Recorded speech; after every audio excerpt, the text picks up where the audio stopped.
My name is Eleanor. I'm 67 years old, and my daughter accidentally sent me a video message that was meant for her husband. What I saw and heard about myself in that clip made me walk out of my own home the next morning with a plan she could never have fathomed. Mark, I am so done with my mother being in this house. I heard my daughter Brenda's voice, laced with a venom that chilled me to the bone. She's a burden. She hovers over everything. Plus, we're already pouring so much money down the drain for her. I've been researching some state-funded places. I found one that's only $900 a month. In that instant, it felt like the world just fell away from under me. This was the same daughter for whom I had worked double shifts in a school cafeteria, standing over hot stoves until my feet swelled. The same one for whom I cashed in my retirement bonds to pay for her nursing school. The same one who sobbed in my arms when her first fiancé, David, left her just weeks before the wedding, and I used my emergency savings to help her get back on her feet. But the video wasn't over, and what she said next was a dagger to the heart. Also, I've gone through all the house documents. It's in her name, obviously, but I found a loophole to get it transferred to us without her even knowing. My cousin Denise, who works down at the city records office, is going to push it through for us. My hands were trembling so violently I nearly dropped my phone. My own daughter was plotting to steal my home, the only real asset I had in this world, the house I bought with 30 years of sweat and scrimping, working until my back ached every single day. But the part that truly shattered my soul was hearing her laugh at the end of the video. In a month, Mom will be settled in that home, and we'll have the house all to ourselves. We can finally live our lives without that meddling old woman judging our every move. If you have ever felt the deepest sting of betrayal from the one person you love more than life itself, you will understand exactly what I felt. But what my daughter Brenda didn't know is that her mother isn't the fragile old woman she imagined. And after 67 years on this earth, I've learned that sometimes you have to fight fire with fire. I didn't sleep a wink that night. As the sun rose, I got up with a resolve I hadn't felt in years. I put on my best Sunday church suit, a deep blue one, gathered every important paper I owned, and left the house with a calm smile and a plan that was about to change our lives forever. To truly grasp why her words cut so deep, you need to understand the woman I am and how my bond with Brenda became the very center of my universe. I was raised in a home where love was an action word, measured by the sacrifices you made. My mother, God rest her soul, was a hotel maid, cleaning rooms from dawn till dusk to raise me and my two brothers. We didn't have much, but we had a foundation of love, respect, and unshakable values.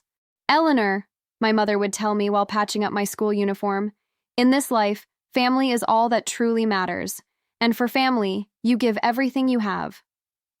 When I became pregnant with Brenda at 19, her father vanished like smoke in the wind.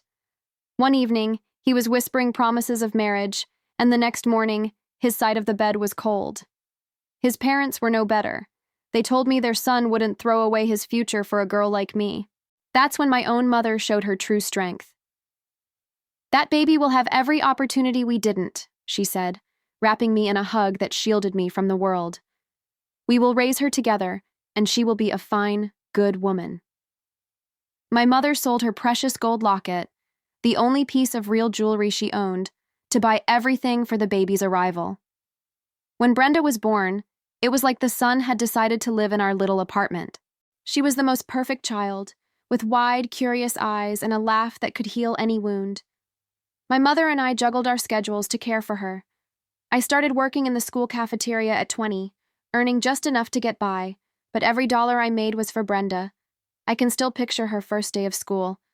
We had to take 2 buses to get there, but her little dress was perfectly pressed, and her shoes were polished to a shine. The other mothers pulled up in their fancy cars, wearing clothes that cost more than my monthly rent, and I felt a pang of inadequacy with my worn-out coat and work-roughened hands. But when Brenda threw her arms around my neck and whispered, "Thank you, Mommy. You're the best mommy in the whole world," I knew every sacrifice was worth it. The years flew by in a blur of the same routine. Wake up at 5 a.m., unmake Brenda breakfast, get her to school, work an 8-hour shift, pick her up, help with homework, and read her a story before bed. On weekends, I took on extra catering jobs, all so she could have the life I never did. My mother passed away when Brenda was 9, but just before she left, she made me promise something. Eleanor, that girl is your everything. Make sure she gets an education. Give her all your love, and she will be the one to care for you when you're old. Our blood is strong. She won't let you down." Those words were my fuel, pushing me forward on days I felt like I couldn't go on. When Brenda turned 16, I worked overtime for 4 months to throw her the sweet 16 party she'd dreamed of. I spent over $4,000 on that party, money I had painstakingly saved to replace our old drafty windows. But seeing her face light up that night, glowing in her beautiful pink dress, was a memory I thought I'd cherish forever. "Mom, I don't know how you do it, giving me so much when you have so little," she told me, her eyes filled with tears as she hugged me tight. "When I grow up, I'm going to pay you back for everything, 1,000 times over." Brenda was a star student in high school. She got top grades, was president of the debate club, and her teachers always told me she was destined for great things. But keeping up with it all was expensive. Textbooks, school trips, club fees, it all added up. I started taking the early morning shift, meaning I was at work by 5:30 a.m., just to make ends meet. When the time came for college, the tuition for a good nursing program was $20,000 a year. My annual salary was barely more than that. The numbers just didn't work. But a mother will always find a way. I took out a second mortgage on my house. I sold the diamond earrings her father had given me, one of the few things I had left of him. I even sold my mother's old hope chest. "My baby girl," I told Brenda on her first day of college, "I never got to go, but you will be a professional. You'll have a degree, you'll work in a clean, bright hospital, and you'll never have to smell like cafeteria food." I cried tears of pure joy that day, watching her walk into that big university building. For all 4 years she was in school, I worked tirelessly to support her.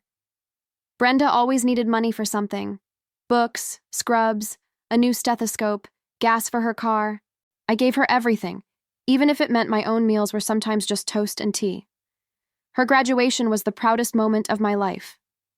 Seeing my daughter walk across that stage, her name called out, the applause, it was the culmination of all my years of sacrifice. After the ceremony, she found me in the crowd and hugged me, sobbing. "Mom, this diploma is as much yours as it is mine. I couldn't have done any of this without you. I promise, now that I'm a registered nurse, you will never have to worry about a thing again." A year later, Brenda met Mark at the hospital where she worked. He was in medical sales, and at first, I was thrilled for her.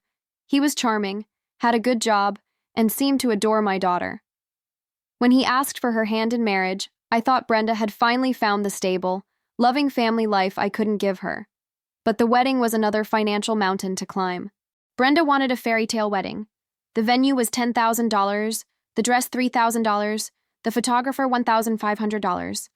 All told, I spent nearly $15,000 on that wedding, money I got from a personal loan that I was still paying off. The first few years of their marriage seemed happy. Brenda and Mark would come over for Sunday dinner every week. She always helped me with groceries and bills. "Mom, it's my turn to take care of you now," she'd say, tucking a $100 bill into my purse. I finally felt like all my hard work had paid off. I had a daughter who was grateful, loving, and kind. But everything shifted 2 years ago when Mark was laid off and they hit a rough patch financially. They started asking for money more often, and I could never say no. First, it was $1,500 to cover their rent, then $3,000 for a car repair, then $5,000 to pay off a credit card.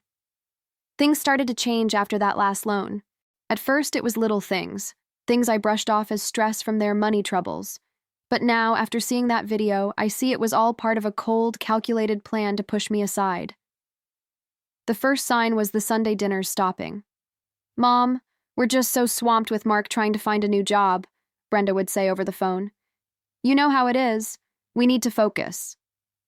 I told myself I understood. It was normal for a young couple to be busy. But then my calls started going unanswered. I'd call in the morning. "Mom, I'm in the middle of something. I'll call you back." I'd call in the evening. "Oh, Mom, we're just sitting down to eat. Can we talk tomorrow?" That tomorrow rarely came. And when it did, the calls were short and distant. Then came the unsettling comments, disguised as worry. "Mom, Mark and I were talking, And we've noticed you seem a bit forgetful lately, she said one day. Are you sure you're okay all by yourself in that big house? At your age, a fall could be really serious. I just laughed it off, thinking they were being overly cautious, but the seed of doubt had been planted in my mind about their intentions. One Saturday, I decided to surprise them with a visit, bringing over my famous peach cobbler that Mark used to rave about. When I got to their apartment, I could hear them talking inside, but it took them a long time to answer the door. Oh, Mom, what a surprise, Brenda said, her smile not quite reaching her eyes. We were just sorting through some old files. Her cousin Denise, the one from the records office, was there, with a pile of official-looking documents on their dining table. When they saw me, Denise quickly swept the papers into a large envelope. Hi, Aunt Eleanor, she said with a smile that always seemed a little too sweet. I was just helping Brenda with some paperwork for their new life insurance policy, but I had caught a glimpse of my full name and address on the top of one of the papers before she hid it. Why would you need papers with my name on them for your insurance? I asked, genuinely confused. Brenda and Denise shared a quick glance, a look I didn't understand then but is crystal clear to me now. Oh, it's just to list you as an emergency contact, Mom, Brenda said smoothly. You know, since you're our only family. That seemed plausible at the time, but I noticed that after that day, whenever I brought up the house or my finances, Brenda would expertly change the subject. Mom, did you see that new cooking show last night? Or, oh, Mom, tell me what's new in your garden. Then they started forgetting things. They'd invite me out to lunch, and I'd get to the restaurant to find they weren't there. Oh my gosh, Mom, I'm so sorry. We forgot to tell you we had to cancel, Brenda would say later. Mark had a last-minute work thing come up. This happened 3 times. The last time, I sat alone in that booth for over an hour, feeling like a complete fool as I watched other families laughing and eating together. They also began to leave me out of family events. I found out from my neighbor, Mrs. Gable, that they'd hosted a big 4th of July barbecue. It was so strange you weren't there, Eleanor, she told me over the fence. I saw them at the grocery store buying enough food to feed an army. When I asked Brenda about it, her excuse was ready. Oh, Mom, it was just a casual thing with Mark's work friends. We didn't want to bore you. But the final straw, the move that set their entire plan in motion, was when they decided to move into my house. Mom, our landlord is selling our apartment building, and we need a place to stay for a couple of months while we find a new one, Brenda explained. Besides, this will be a great chance for us to spend more time together.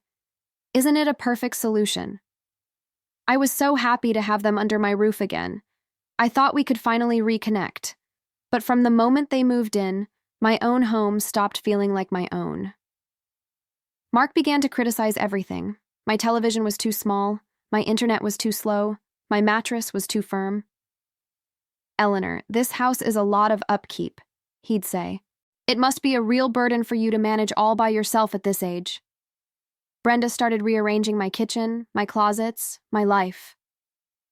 Mom, these old dishes are chipped. I'm going to buy us a new set, she'd announce. And all these old clothes in your closet are just taking up space. Let's just donate them. Slowly, I started to feel like a visitor in the house I had owned for 40 years. Then came the hushed conversations that would immediately stop the moment I entered a room. I'd find them whispering in the living room, and as soon as I appeared, they'd switch to talking about the weather. What were you two talking about? I'd ask. Nothing important, Mom, Brenda would say. Just bills.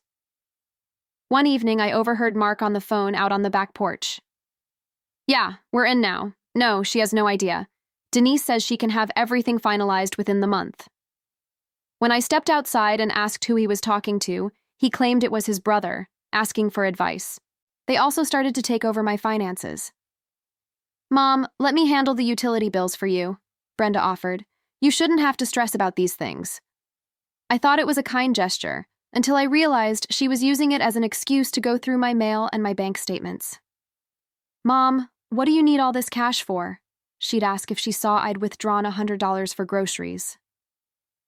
The most hurtful part was hearing them talk about me when they thought I was out of earshot. One afternoon, I was watering my roses just outside the living room window when I heard Mark say to someone on the phone, "My mother-in-law is getting to be a real handful. She's so set in her ways." Brenda laughed and added, "You have no idea. And she's so forgetful lately. It's getting hard to manage her." But what truly opened my eyes was when they started questioning my mental state in front of my friends. My oldest friend, Shirley, came over for tea, and Brenda told her, "Oh, Shirley, Mom's been so confused lately. The other day she put her car keys in the refrigerator and couldn't find them for hours." That was a complete lie. It had never happened. But I saw the look of pity and concern in Shirley's eyes. "Oh, Eleanor," she said to me, "it's a good thing you have Brenda here to look after you." I felt a hot flash of anger, but also a profound sadness. My own daughter was painting a false picture of me to the people I loved. Strange people started showing up at my house. A geriatric care consultant who wanted to assess my living situation. A therapist who specialized in memory care. They all came at Brenda's arrangement, never once asking if I wanted these visits. During one of these assessments, I overheard the consultant telling Brenda in the hallway, "Ma'am, your mother seems physically healthy, but I will note in my report that she exhibits signs of mild cognitive decline consistent with her age." I was standing in the kitchen, perfectly lucid, listening to this man fabricate lies about my mind. The atmosphere in my house became suffocating. Every day brought more pressure, more control, more comments disguised as care. "Mom, you really shouldn't be driving anymore," Mark told me one evening. "Your reaction time just isn't what it used to be." "Mom, it's probably best if you let us do the grocery shopping from now on," Brenda would add. "We don't want you getting overwhelmed." Bit by bit, they were stripping away my independence, my autonomy, my very sense of self. And the cruelest part is that they did it all with smiles on their faces, insisting it was all because they loved me so much and only wanted what was best for me. The moment that shattered my world came on a Wednesday afternoon, a moment when a simple mistake with a smartphone revealed the ugliest truth I had ever faced in my 67 years. That day had been especially tense. Brenda and Mark had left early, claiming they had to run some errands for his new job search, but I knew something was off. I'd seen them huddled over their laptop all morning, quickly shutting it when I walked by. "It's nothing, Mom," Brenda had chirped. "Just boring job applications." I was alone in the house, a knot of anxiety tightening in my stomach. The home that had been my sanctuary for decades now felt like a cage. My life had been completely upended since they arrived. My routines, my space, my peace of mind, all of it had been sacrificed for their convenience and their hidden agenda. Around 2 in the afternoon, I was in my garden, pruning my prize-winning roses, when my phone buzzed in my apron pocket. It was a video message from Brenda. My first thought was that she was sending me a video of a new apartment they'd found, or maybe just checking in. How foolish I was to think my daughter still cared enough to share her life with me. I tapped the play button, completely unprepared for the fact that in the next 2 minutes, my entire world would be set on fire. "Mark, I am so done with my mother being in this house," Brenda's voice started, her face a mask of pure frustration on the screen. She was in her car, clearly thinking she was sending this to her husband. My heart seized in my chest. This was not the loving daughter who kissed my cheek and said, "I love you, Mom," every night. "She's a total burden, Mark. She's always watching, always asking questions. It's like living under a microscope. Plus, we're already pouring so much money down the drain for her. I've been researching some state-funded places. I found one on the other side of town that's only $900 a month. With the money we save, we can finally take that trip to Hawaii and redo the master bathroom when we sell this place." Each word was a physical blow. My own child, the one to whom I had given everything, was talking about me like I was a piece of old, inconvenient furniture. That $900 a month for the home was almost the exact amount I had been giving them each month to help with their expenses, money from my fixed pension and the little I had in savings. But the video continued, and what came next was the final, devastating blow. Also, I've gone through all the house documents. It's in her name, obviously, but Denise already walked me through how we can file for conservatorship. With the reports from those specialists we had visit, it'll be easy to prove she's not competent to manage her own affairs. It'll cost a couple $1,000 in legal fees, but it's a sure thing. In that instant, it all clicked into place. Denise's sudden visits with her briefcase, the hushed phone calls, the specialists who came to evaluate my home and my mind. It was all part of a cold, methodical plan to have me declared mentally unfit so they could steal my home. My home, the one I had worked my fingers to the bone for, the place where I had raised Brenda, where we'd celebrated every Christmas, where I'd held her when she had her heart broken, where I dreamed my grandchildren would one day play. This house, worth nearly $500,000, was my entire life's work, my security, my future. I already spoke to the director at the Oakwood Senior Residence. Brenda's voice went on, a chillingly casual tone in her voice. I explained the situation, told him my mom has advancing dementia and it's become unsafe for her to be alone. He was so understanding. He said they see cases like this all the time. I've already filled out all the preliminary paperwork to get her on the wait list. My knees gave out, and I had to sit down hard on the garden bench. My own daughter had fabricated a story about my mental health to a complete stranger. She had filled out forms to have me put away without my knowledge, and she was discussing it with the same casualness as ordering groceries. "The plan is perfect, honey," she said, a smile finally gracing her lips as she talked to Mark. "Next Friday, we'll tell her she has a follow-up doctor's appointment. We'll drive her over to Oakwood, get her checked in, and by the time she understands what's happening, we'll have legal control. Denise says with the medical reports we've collected, the judge will grant the conservatorship without a second thought. Those fake medical reports they had paid for, those evaluations I had naively agreed to, thinking they were for my well-being, it was all a charade to build a legal case that would strip me of my rights and my freedom." I could hear Mark's voice faintly on the other end of her call, though I couldn't make out the words. His tone was clearly one of agreement and encouragement. The man I had welcomed into my home, the man I had helped financially, the man I had treated as a son, was her partner in this monstrous plan. "The best part," Brenda continued with a little laugh that will haunt me forever, "is that she doesn't suspect a thing. She still tells me, 'Thank you for taking such good care of me, sweetheart,' when I make her a cup of tea. If she only knew I was just keeping her calm while I finalized the sale of her life." At that moment, something inside me shattered. It wasn't just the betrayal. It wasn't just the pain of discovering my daughter's true feelings. It was the absolute humiliation of knowing that while I was praying for her happiness every night, thanking God for such a wonderful daughter, she was plotting my living funeral. With the $500,000 from the house sale, we can pay off all our student loans, the car, and we'll still have a huge down payment for a brand new house in a better neighborhood," Brenda went on, her eyes gleaming with greed. "And the best part is, no more pretending. No more Sunday dinners pretending to like her dry meatloaf. No more listening to her boring stories about the old days." Every word was another twist of the knife. My meatloaf, which I made for them because I thought it was their favorite. My stories, which I told because I wanted them to know where they came from.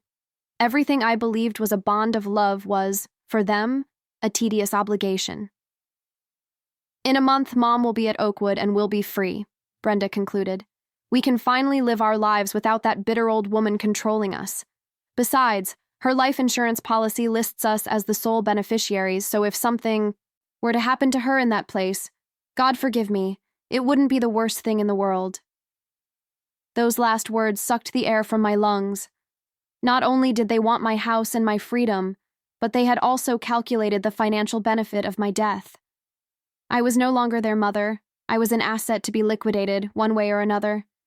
The video ended with her blowing a kiss to the camera and saying, "Love you, talk later," as if she had just been sharing the most normal, everyday plans.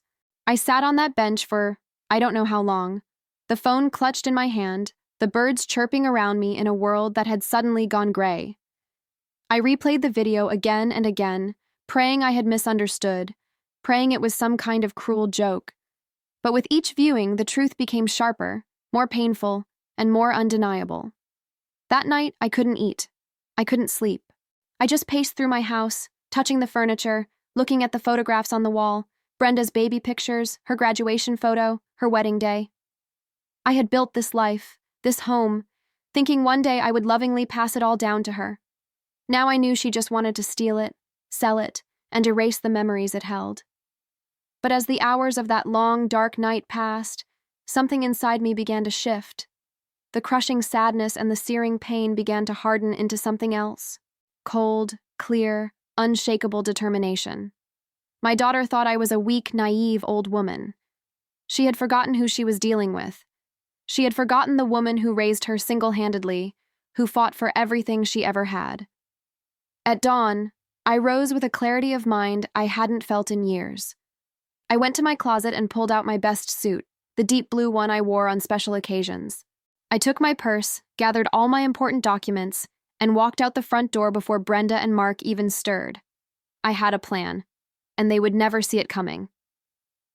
That morning, I woke at 5 a.m. sharp, my body buzzing with a nervous energy. All night I had tossed and turned, not with grief, but with strategy, planning every step, every word, every move. I was no longer Eleanor, the loving mother Brenda had been manipulating for months. Today, I was going to show my daughter that she had gravely underestimated the woman who brought her into this world. I put on my navy blue pantsuit, the very same one I had worn to her nursing school graduation. I did my makeup with a steady hand, styled my hair, and put on the simple pearl earrings my mother had left me. I needed to look like the strong, capable woman I was, not the frail victim they perceived me to be. Before leaving, I left a short, simple note on the kitchen counter. Went out to run some errands. We'll be back this afternoon. Love, Mom. No more details. They didn't deserve any. For months, they had been making decisions about my life in secret. Now it was my turn to move in silence. My first stop was the bank. I walked in the moment the doors opened at 8 a.m. "Good morning, Mrs. Davis," said Michael, the bank manager who had handled my accounts for over a decade. "What can we do for you today?" "Michael," I said, my voice firm, "I need to see a complete transaction history for all my accounts for the past year, and I want to change the beneficiaries on everything." A look of concern crossed his face. "Is everything all right?" "Furthermore," I continued, "I need to know if anyone has been requesting information about my accounts without my express permission." Michael's brow furrowed as he typed into his computer. "Well, Mrs. Davis, I do see several inquiries logged here from your daughter, Brenda. She presented a power of attorney document signed by you, authorizing her to monitor your accounts to assist with your financial planning." My blood ran cold, then hot with rage. "Michael, I never signed any such document. Can you please show it to me?" When he produced the paper, I saw the forgery immediately. The signature was a close imitation, but it lacked the distinctive loop I make on the E in my name. "This is a forgery," I said, sliding my driver's license across the desk so he could compare the signatures. "My daughter has been accessing my financial information under false pretenses. I need you to revoke any and all permissions she has, effective immediately, and place the highest level of security alert on my accounts." Michael went pale as the gravity of the situation sank in. "Mrs. Davis, this is a very serious matter. We will lock down all access immediately, and I strongly advise you to file a police report for fraud." "That is precisely my intention," I replied. "But first, I need to secure my assets. I want to close my current accounts and transfer all my funds to new ones that only I can access, and I want to change the beneficiary of my life insurance policy." For the next hour, Michael helped me bulletproof my finances. I moved my $12,500 in savings to a new account at a different branch. I changed all my online passwords and set up two-factor authentication. As for my life insurance, I named the National Center on Elder Abuse as the new beneficiary. Brenda would not see one more cent of my money. My second stop was the City Hall Records office, where Denise, Brenda's cousin and accomplice, worked. I walked in unannounced, a tiny audio recorder running silently in my purse. "Good morning, Denise," I said with a warm, unsuspecting smile. "I was in the neighborhood and thought I'd stop by. Brenda mentioned you've been helping her with some property paperwork for me." Denise visibly tensed. "Oh, Aunt Eleanor, what a surprise. Brenda didn't mention you were coming." Her hands fumbled as she tried to cover some papers on her desk. "Don't you worry, dear," I said, keeping my tone light. "I just wanted to understand a bit better what all this paperwork is for. Could you explain to me what documents you need in my name?" Denise began to sweat. "Well, Auntie, it's just routine stuff. For the city's property records." Her voice was shaky. She knew she was caught. "Denise," I said, leaning in slightly, "I know everything. I know about the plan to have me declared incompetent. I know about the plan to take my house. And I know you've been using your position here to help them falsify documents. I pulled out my phone and let her see a brief, silent clip of the video Brenda had sent. I have proof of everything. The color drained from her face and she sank into her chair. Aunt Eleanor, Brenda told me you weren't well. She said you were getting confused and that it was for your own protection. It was for money, Denise. Let's not pretend otherwise, I said sternly. Now, you have two choices. You can cooperate with me right now and help me undo this mess, or I can walk directly into your supervisor's office with this evidence, and you can explain to them why you're committing felony fraud. Tears welled up in her eyes. Please, Auntie, don't. I'll lose my job. I have 2 kids. Sobbing, she confessed everything. How they had practiced forging my signature, how they had obtained the fraudulent medical assessments, and how they planned to file the conservatorship petition the following week. All right, Denise, I said after she had spilled the entire sordid tale. You are going to help me now, and then you are going to find a new line of work. But if you give me everything I need, I will not include your name in the criminal complaint. For the next 2 hours, Denise, terrified, did exactly as I asked. She voided all the fraudulent paperwork they had filed. She printed copies of everything for me, the forged documents, the false medical statements, the draft of the conservatorship petition. She gave me the entire blueprint of their plan. My third and final stop was the office of Mr. Peterson, the most respected litigation attorney in Baltimore. Mr. Peterson, I said, laying out all the evidence on his large mahogany desk. I need your help to stop my daughter from stealing my home and my life. Mr. Peterson examined the documents, his expression growing more grim with each page. Mrs. Davis, he said, looking at me over his glasses, this is one of the most egregious cases of elder fraud I have ever seen. We have more than enough to pursue criminal charges. But tell me, what is it you want to achieve? I want justice, I replied. But more than that, I want my daughter to understand that her actions have severe consequences. For my entire life, I have been too kind, too forgiving. It is time I stood up for myself. The attorney gave me a small, admiring smile.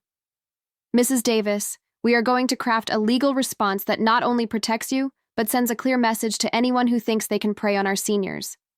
For the rest of the afternoon, we prepared a civil lawsuit for fraud, forgery, and conspiracy. We also drafted a formal criminal complaint to be filed with the police against Brenda and Mark. Mr. Peterson assured me my case was ironclad. By the time I returned home late that afternoon, I felt like a different person. The vulnerable, heartbroken woman who had left that morning was gone. In her place was a woman who had taken back control of her destiny, ready to face the storm she had created. When I walked in, Brenda and Mark were on the sofa watching TV, the picture of innocence. Hi, Mom, Brenda said with that fake, cheerful voice I now saw right through. How are your errands? Very productive, sweetheart, I replied calmly. I got everything taken care of. I sat down in my armchair looking at them both. By the way, we're having some visitors tomorrow morning. I hope you'll both be here to greet them. What visitors, Mom? Mark asked, a flicker of curiosity in his eyes. Oh, you'll see, I said with a mysterious smile. They're people who are going to help us sort out some family business. That night at dinner, the silence was thick with unspoken words. I knew what was coming. They hadn't a clue. For the first time in months, I slept deeply, peacefully, knowing that justice was on its way. The next morning, at exactly 10:00 a.m., the doorbell rang. I'll get it, I announced, rising from my chair before either of them could move. Standing on my doorstep were Mr. Peterson, 2 uniformed police officers, and a notary public. Good morning, Mrs. Davis, the attorney said gravely. We are here to serve the papers as we discussed. Brenda and Mark stood up, their faces masks of confusion. Mom, what is going on? Brenda asked, her voice laced with alarm. Who are all these people? Sit down, I commanded, my voice resonating with an authority they had never heard before. It's time you both learned the truth. Mr. Peterson stepped forward and cleared his throat. Ms. Brenda Davis and Mr. Mark Davis, I am here representing Mrs. Eleanor Davis. we have discovered irrefutable evidence of a conspiracy to commit fraud, forgery, and illegal appropriation of assets against my client. Brenda and Mark's faces went ashen. What are you talking about? Brenda stammered. We would never do anything to hurt my mother. Brenda, I said, holding up my phone, should I play the video you so thoughtfully sent me yesterday for everyone to see? In that moment, I watched the confident, calculating facade my daughter had worn for months crumble into pure, unadulterated panic. She knew her perfect plan had been exposed by her own carelessness. The moment of reckoning had arrived, and there was nowhere left to hide. The silence in my living room was so heavy you could feel it. Brenda and Mark were frozen, staring at me as if I were a ghost, risen from the grave they had been digging for me. For so long, they had seen me as a pawn in their game, a simple old woman to be managed and discarded. Now, the pawn was checking the king and queen. Mr. Peterson, I said, my voice steady, please present the evidence. The attorney opened his briefcase and produced a thick file. Ms. Davis, Mr. Davis, we are in possession of proof of the crimes you have committed against Mrs. Davis. He laid the first document on the coffee table. Let's begin with the forgeries. He showed them the fake power of attorney they had submitted to my bank. This, he said, pointing to my driver's license, is your mother's authentic signature, and this is the forgery you presented. The differences, once pointed out, were glaring. I don't know anything about that, Brenda faltered, her voice a mere whisper. Mom asked me to help her with her finances. She's been getting so forgetful. Stop lying, Brenda, I said, my voice calm but sharp as glass. There is no way out of this. I took out my phone and pressed play. My daughter's own voice filled the room, clear and cruel. Mark, I am so done with my mother being in this house anymore. She's a total burden. I watched Brenda's face contort in horror as she was confronted by her own words. Mark looked like he was about to be sick. I've been researching some state-funded places. I found one on the other side of town that's only $900 a month. Turn it off, Brenda shrieked, lunging toward my phone. One of the police officers stepped in front of her, blocking her path. That's a private conversation. You have no right. Oh, but I do, sweetheart, I said with a cold tranquility. Sit down. You're going to listen to every word of the future you planned for me. The video played on. Denise already walked me through how we can file for conservatorship. It'll be easy to prove she's not competent to manage her own affairs. Mark shot to his feet. This is a setup. You've hired this lawyer to manipulate her against us. Mr. Peterson simply smiled. Mr. Davis, we haven't even gotten to the best part. He pulled another set of papers from his file. This is a sworn, signed confession from Ms. Denise Jackson, your cousin.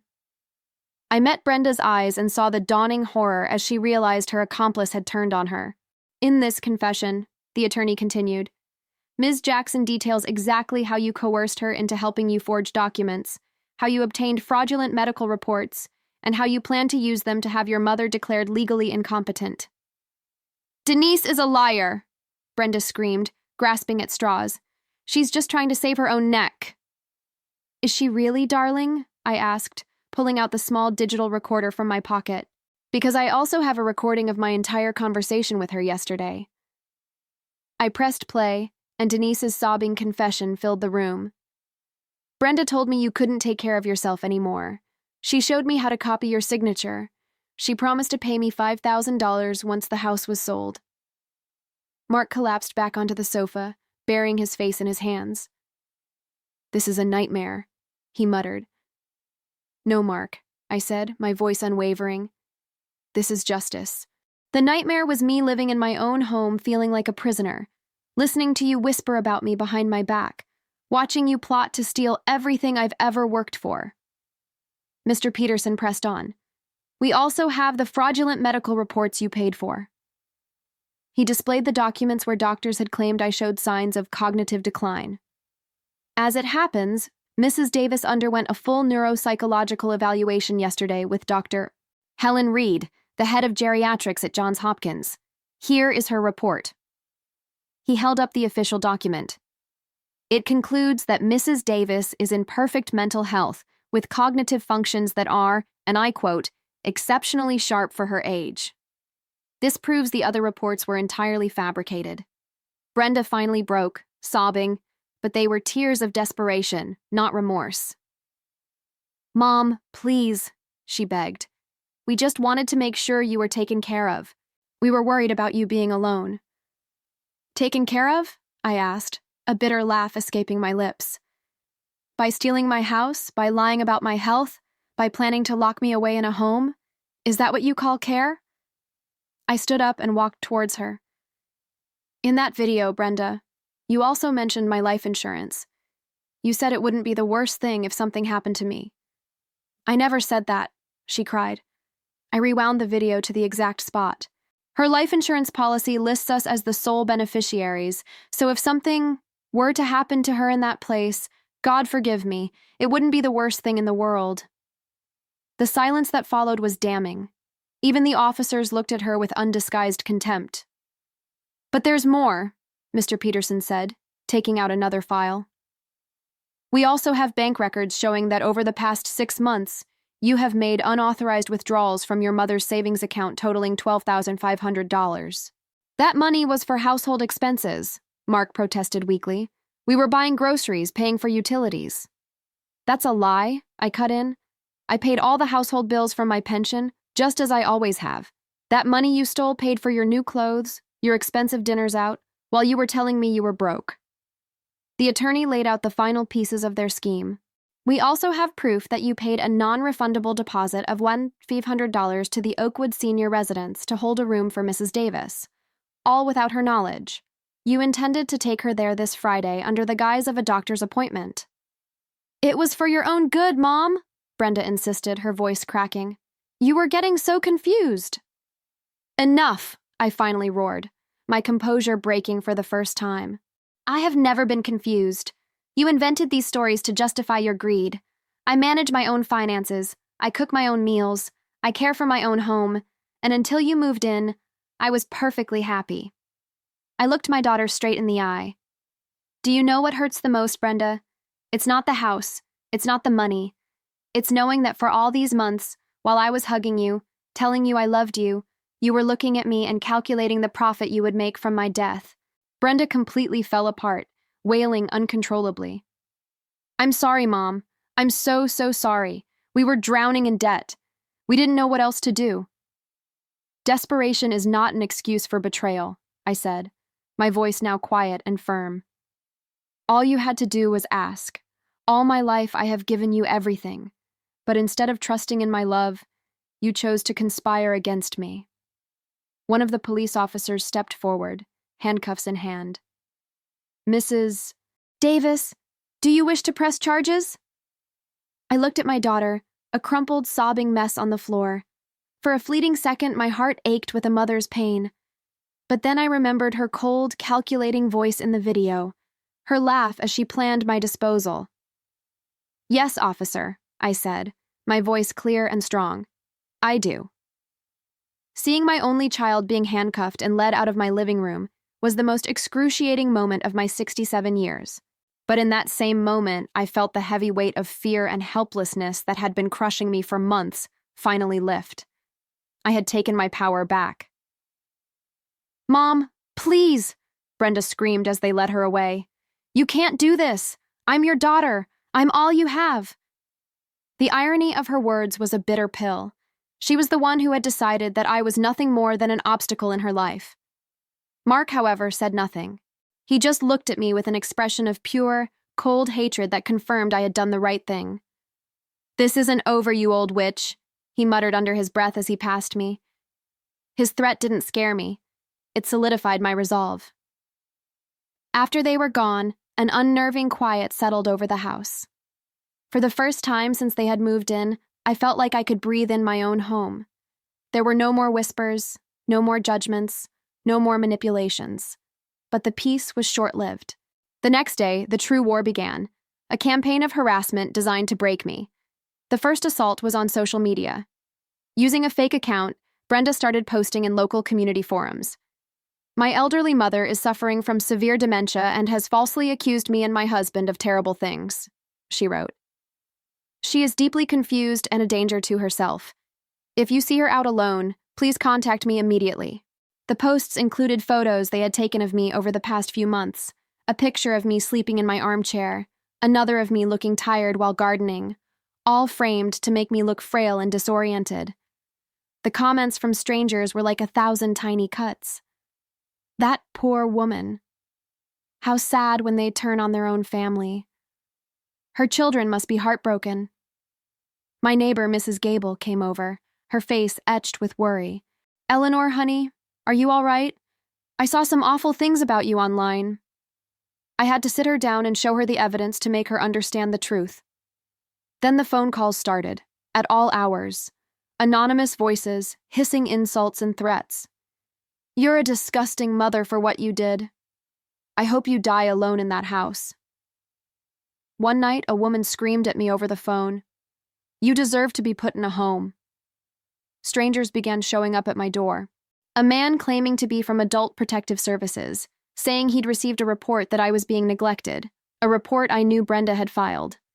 Aggressive home security salesman insisting that a confused old woman living alone was a prime target for burglars.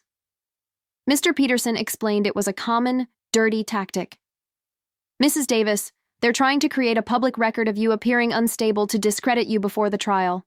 It's a desperate move." But the deepest cuts came from the anonymous letters that started appearing in my mailbox. "You are a failure as a mother," one read. "You raised a daughter who despises you." Another one said, "Your own family abandoned you because you're an insufferable old hag. No one will even notice when you're gone." They attacked every sacrifice I had ever made. "You worked a dead-end job your whole life, and for what? For your own child to plot against you. You were a fool." The words were designed to chip away at my sanity, to make me doubt myself. One night, after reading a particularly cruel letter, I finally broke. I slid down to the kitchen floor in the exact spot where I had listened to that life-altering video, and I wept. I cried for the daughter I had lost, for the love I thought we shared, for the utter loneliness that engulfed me. What did I do so wrong? I asked the empty room. For the first time, I considered dropping the charges. Maybe it would be easier to just give in, to try and salvage some broken piece of our relationship. Maybe I had been too harsh. But just as I reached for the phone to call my lawyer, I remembered something. I pushed myself up and went to my bedroom, to the old cedar chest where I kept my most precious keepsakes. I dug through old photographs and letters until I found it. A letter my own mother had written to me just before she died. "My dearest Eleanor," her familiar looping script read, "If you are reading this, I am gone. But I need you to know how proud I am of the woman and mother you have become. You have raised Brenda with a love so fierce, I know she will be a good woman who honors you always." Tears streamed down my face as I continued to read. "But if life ever gets hard, if anyone ever tries to take advantage of your kind heart, you must remember that you are stronger than you know. Do not ever let anyone, not even your own blood, treat you with disrespect. True love does not seek to diminish, to steal, or to humiliate." The final lines were the ones that gave me the strength I needed. "Eleanor, you deserve respect. You deserve peace. You deserve to live your golden years with your head held high. If someone cannot give you that, then they do not deserve a place in your life, no matter who they are." That night, I slept soundly for the first time in weeks. My mother was right. True love doesn't plot and scheme. It doesn't calculate the financial benefits of a parent's death. What Brenda felt for me wasn't love. It was entitlement. The next morning, my resolve was like steel. I called Mr. Peterson. "I want to proceed with all charges to the fullest extent of the law." "I'm glad to hear that, Mrs. Davis," he replied, "because I have news. They're trying to offer a settlement. They are desperate to avoid a public trial." "What are they offering?" I asked. "They are willing to return the money, pay for damages, and sign a restraining order, if you agree to drop the criminal charges." I considered it. I would get my money back, and they would be out of my life. But it wasn't enough. "Mr. Peterson," I said. I will accept the settlement on one condition. I want a full written confession, publicly admitting that I am mentally sound and that all of their claims against me were malicious lies. And I want that confession posted in every single online forum where they tried to defame me. That is brilliant, Mrs. Davis, the attorney said. It will completely vindicate you. A week later, they signed the agreement. I got my $12,500 back, plus another $20,000 in damages.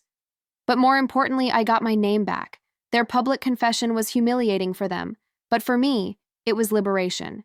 We, Brenda and Mark Davis, confessed that we falsely accused Eleanor Davis of mental incompetence. We admit to a plan to defraud her of her property and knowingly created false documents to do so. Mrs. Davis is in perfect mental health, and we fabricated these stories to further our own criminal actions. That day, exactly 1 month after I heard that fateful video, I had won. I had defeated them, not with anger or hate, but with intelligence, dignity, and the unwavering truth. But my story wasn't over. I had a new life to begin, and I knew exactly how I was going to live it. With the legal battle behind me and my good name restored, it was time to rebuild my life on my own terms. I was no longer the woman who allowed her kindness to be mistaken for weakness. I was a 67-year-old survivor who had learned that true strength lies in defending your own dignity. My first act was to rewrite my will. I had Mr. Peterson come to my house, and I laid out my new final wishes. Mr. Peterson, I want my entire estate, this house, my savings, everything, to be donated to the Golden Years Justice Foundation, a charity that provides legal aid to elderly people who are victims of family fraud. Are you certain about this, Mrs. Davis? He asked gently. Your estate is worth over $500,000. Absolutely certain, I replied. I want my life's work to help people who truly need protection, not greedy children who view their parents as an ATM. I included a clause that if Brenda ever contested the will, she would be formally and completely disinherited. My second decision was to sell the house. It held too many painful memories, the ghost of betrayal lurking in every room. Mr. Peterson, I want to sell this property and find a smaller place. Something just for me. Within a month, I found the perfect home. A bright, sunny condo in a vibrant 55-plus community with a swimming pool, a clubhouse, and neighbors who were full of life. The condo cost me $150,000. With the remaining money from the sale of my house, plus the settlement money, I was financially secure for the rest of my days. But my most satisfying act of justice was entirely legal and devastatingly effective. During our investigation, Mr. Peterson had uncovered that Mark had been running an undeclared cash-only side business for years, doing home repairs and renovations. At the same time, they had been claiming a low income to qualify for tax credits. Mrs. Davis, my attorney said with a glint in his eye, as a law-abiding citizen, one has a duty to report suspected tax fraud to the IRS. Indeed, one does, Mr. Peterson, I said with a smile. We must all do our part to ensure everyone pays their fair share. 3 months later, the IRS launched a full-scale audit of Brenda and Mark. They discovered over $80,000 in undeclared income from the past 5 years. The back taxes, penalties, and interest totaled nearly $40,000. Lacking the money to pay, they were forced to sell their car and take out a high-interest loan, putting them in an even deeper financial hole than the one they had started in. My final act of justice was professional. The investigation had revealed that Denise was part of a larger network of corruption at the city records office. With the evidence we provided, the city launched an internal affairs investigation that resulted in the firing of 4 employees, including Denise, and the uncovering of a dozen other cases of property theft from seniors. When the story hit the local news, Brenda and Mark became infamous. Their faces were splashed across the newspaper under headlines like, "Daughter's Deceit, Local Nurse Conspires to Steal Mother's Home." My most intelligent revenge, however, was social. Brenda worked for a large, prestigious hospital system where an employee's reputation was paramount. When her superiors learned of the scandal, she was called into a meeting. We cannot have staff members who are publicly known for committing elder fraud, her boss told her. While they didn't fire her, she was passed over for a promotion she had been counting on and reassigned to a less desirable department. Mark faced a similar fate at his sales job. His colleagues and clients no longer trusted him.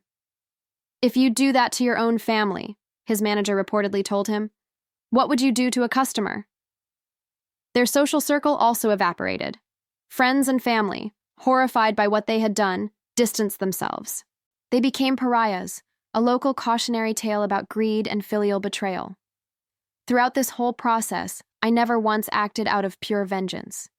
Every step I took was measured, legal, and just. I simply pulled on the threads of their deceit and allowed their whole world to unravel as a natural consequence of their own choices. About 6 months after the settlement, I saw Brenda in the grocery store. She looked tired and worn down, years older than she was. She saw me and approached, her eyes welling with tears. "Mom," she whispered, "please, can we talk? I know you're angry, but we've paid for what we did. We've lost everything. Isn't that enough?" I looked at her, not with hatred, but with a sad clarity. "Brenda, I didn't punish you. Life did. You made choices, and those choices had consequences. I simply chose not to be your victim." "But we're family," she pleaded. "You can't just throw away your only daughter." "Family doesn't try to steal from, institutionalize, and wish death upon each other," I said calmly. "For 35 years, I was your mother. For 6 months, you were my enemy. You cannot ask me to forget that." "So you'll never forgive me?" she sobbed. "I already have, Brenda," I told her, and I meant it. "I forgave you for my own peace. But forgiving you does not mean trusting you. It does not mean letting you back into my life to hurt me again." I turned and walked away, leaving her there among the canned goods, and I did not look back. I was walking toward my new life, a life where I was the main character, not a supporting role in someone else's drama.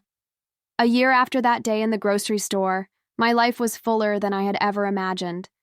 At 68, I woke up each morning in my beautiful sunlit condo, not to a house full of tension, but to a day full of possibilities. I'd have coffee on my balcony watching the golfers on the nearby course. I had made more friends in 1 year in this community than I had in the previous 10. "Morning, Eleanor," my neighbor Jim, a retired firefighter with a great sense of humor, would call out. "Ready for our pottery class?" I smiled. At 68 years old, I had discovered a hidden talent for making pottery. My little condo was now decorated with my own creations. Without the constant weight of Brenda's needs and wants, I had started to discover my own. I joined the volunteer team at the Golden Years Justice Foundation, the very organization I had named in my will. I would spend 2 days a week on the phone, talking to other seniors who were facing situations like mine, sharing my story, and letting them know they were not alone and that they had options.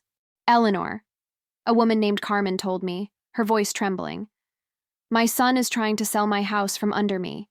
Hearing your story gave me the courage to call a lawyer." My work gave me a sense of purpose I hadn't realized was missing. We had helped dozens of seniors secure their homes, recover stolen money, and most importantly, reclaim their dignity. I had learned that my value as a person was not tied to how much I could sacrifice for my child. My value came from being true to myself and demanding the respect I deserved. I still heard snippets of news about Brenda and Mark. They had eventually divorced, unable to withstand the financial pressure and mutual resentment. The poison of their greed had destroyed everything, including their own relationship. A few months ago, I received a long letter from Brenda. It took me a week to decide to open it. "Dear Mom," it began, "I know I have no right to ask for anything, but I have been in therapy for the past year. I'm writing this not to ask for your forgiveness, because I know I don't deserve it, but to offer my apology. I finally understand the profound harm I caused. My therapist helped me see that my actions came from a deep-seated selfishness and a sense of entitlement that I let fester for years. I took your unconditional love for granted and saw you not as a person, but as a resource. I lost the best mother in the world due to my own moral bankruptcy. I hope you are happy and at peace. With eternal regret, Brenda." The letter was a sign of growth, and for that, I was glad. I wrote a short, honest reply. "Brenda, I am glad you are getting help and I accept your apology. I forgive you because holding on to that anger only hurts me. But our relationship is a wound that cannot be healed. I wish you peace in your life, but my life has found its own peace, without you in it. On quiet evenings, I often think about the lessons I've learned. The most important is that true love is a garden you must tend to, but you cannot let the weeds of disrespect and entitlement choke out the sunlight. Setting boundaries isn't an act of cruelty, it's an act of self-preservation.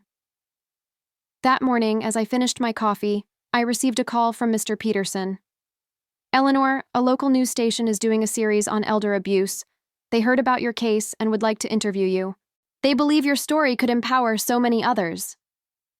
Of course, Mr. Peterson, I said without hesitation. If my story can save even one person from what I went through, I will tell it to the world. As I hung up, I looked around my beautiful home, at the vibrant paintings on the wall from my art class, at the lopsided but charming pot I had made in pottery, and I felt a profound sense of gratitude. I had started as a victim and had become a warrior. My phone buzzed again. It was my new group of friends, the Golden Girls, as we called ourselves, confirming our dinner plans. As I got ready, I caught my reflection in the mirror. My eyes sparkled with a light I hadn't seen in years. My smile was real. Eleanor, I said to the woman looking back at me, at 68 years old, you finally learned that your life is your own masterpiece, and it's never too late to paint a beautiful ending. I hope my story touched your heart today.